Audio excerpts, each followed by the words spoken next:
Invitée dans l'émission En aparté sur Canal+, ce jeudi 20 avril 2023, Charlotte Gainsbourg est revenue sur le tournage du film de Danny Boone, La vie pour de vrai, dans lequel elle joue Violette.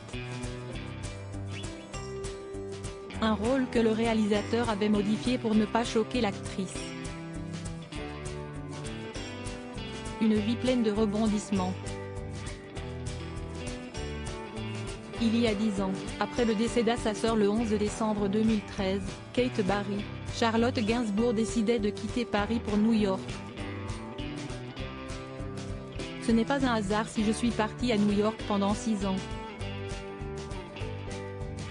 Ma sœur venait de mourir. Je n'y arrivais plus. C'était pour moi la seule solution. J'ai découvert là-bas ce que c'était de vivre dans l'anonymat, d'avoir un rapport normal aux autres, avait-elle confié à Télévision Magazine. En 2020, en pleine pandémie mondiale du Covid-19, elle décidait de rentrer en France pour des raisons personnelles et familiales. En avril, New York était devenue cette ville déserte, de fin du monde, et j'ai eu un mouvement de panique. Je me suis dit, assez de vivre tous séparés, j'ai besoin d'être avec Yvan, mon fils, ma mère, la mère d'Yvan racontait-elle à Madame Figaro, rappelant ainsi qu'elle s'est sentie coupable d'avoir tout plaqué. Si l'actrice de 51 ans avait quitté la capitale, avec ses 2 filles, pour les États-Unis, elle n'avait pas pour autant mis sa carrière entre parenthèses, bien au contraire. En effet, Charlotte Gainsbourg a enchaîné les films à succès et le dernier en date, qui a tout pour plaire au public, est sorti en salle ce mercredi 19 avril 2023.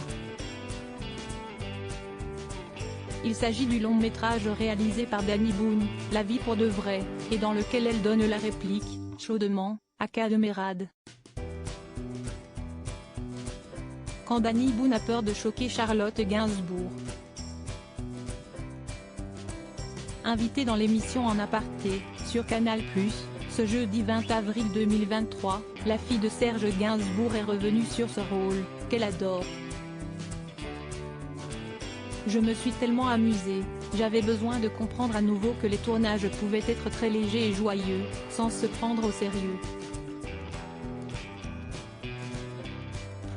J'adore être très envahie par une histoire et un personnage, mais là ce n'était que dans la déconnade.